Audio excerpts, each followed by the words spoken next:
Hello everyone, good morning. সবাইকে জানাই শুভ সকাল। তো সবাই কেমন আছো? আশা করি সবাই ভালো আছো। তো আমরাও এখন মোটামুটি ভালোই চলছে। তো সকালে তো রান্নাবান্না করে যায় যে যার মতো করে স্কুলে কাজে চলে গেছে। তো আমি বাড়িতে দেখি কি করি, কিছুদিন থেকে প্রচুর বৃষ্টি হচ্ছে, কোনো মানে জামা কাপড় ধুয়ে দিতে পারছি না। তো আজকে যেহেতু সকালে বৃষ্টি ছিল না, তাই আর সেই যত জামা কাপড় ছিল সব আমি ভিজিয়েছি। জানি না ও স্কুল থেকে আসতে আসতে আবার শুকোবে কি না। তো না শুকালে তো আবার অনেকটাই সমস্যা হয়ে যাবে। তো আমি তোমাদের কাছে একটু শেয়ার করার জন্যই ভিডিওটা করছি। তো তো আমার জামা কাপড় ধুয়ে দেওয়ার পরে আমি আর কোনো ব্লগ করতে পারিনি, কারণ জানোই তো সংসারে থাকতে গেলে একটার পর একটা কাজ থাকে। স্নান টান পুজো টুজো দিয়ে এখন যাচ্ছি আশিকে আনতে। আর গালের মধ্যে একটা মশা নাকি অ্যালার্জি যেন হয়েছে, কেমন ফুলে গেছে সেটাই দেখছি।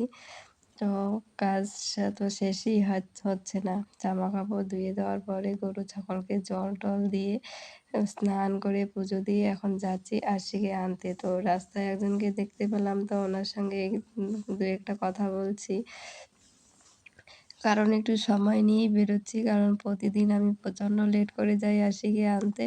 তাই আজকে ভাবলাম যে 10-15 মিনিট আগে বেরোই। তো ওর বান্ধবীর বাড়ি আছে, ওখানে একটু বসবো। তো চলো যাওয়া যাক, পরে কথা বলছি। এই দেখো, আশিকে স্কুল থেকে নিয়ে এসে একটু বিছানায় শুয়ে পড়লাম। কারণ কারণটা বলবো তোমাদের। তো আকাশটা এরকম, না বৃষ্টি হচ্ছে না রৌদ্র, হাওয়া আছে অনেকটা অনেকটা আরামের আর কি। যার জন্য বিছানায় শুয়ে পড়লাম। পরে একটু ঘুম ঘুম পাচ্ছিল, কিন্তু আশি যেহেতু জেগে আছে তো আমাকে তো ঘুমোতে দেবেই না। আর একবার হালকা হালকা একটু ঘুমালে যদি পুরোপুরি ঘুমানো না যায়, তাহলে আমার প্রচণ্ড পরিমাণে মাথা যন্ত্রণা করে।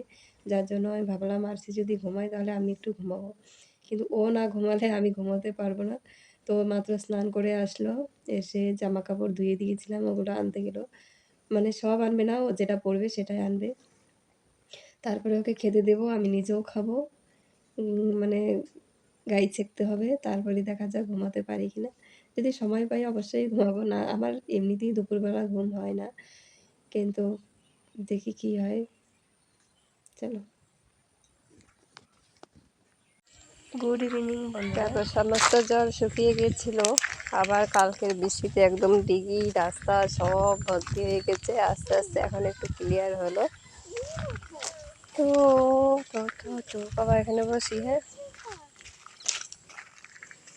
তো বন্ধুরা বিকেল বেলাটা একটু বাড়ি থেকে বেরোতে ইচ্ছে করে, তাই একটু বেরিয়ে দেখো রাস্তায় বসলাম। এদিকে ডিগি রাস্তা, অনেকটাই ভালো লাগে জায়গাটা। তো চলো। তো বন্ধুরা তোমরা লাইক কমেন্ট শেয়ার একদমই আমার ব্লগে হচ্ছে না, কারণ ভিউজই সেরকম হচ্ছে না। তো লাইক কমেন্ট কোথা থেকে আসবে, এই হচ্ছে আসি। বলবে কিছু? তো আসি, কিছুই বলার নেই। আবার যখন আমি ভিডিও করবো তখন দেখবো চুপ করে আমার কাছে চলে, বাবা গ্যাসটা বন্ধ করে দিয়ে এসো তো, যাও। আরশিকে তো বললাম গ্যাসটা বন্ধ করতে, কিন্তু আবার মনে ভয়ও হচ্ছিল, তাই ভিডিও করছিলাম। তো চলো আজকের ব্লগটা এ পর্যন্তই, দেখা হচ্ছে কালকে।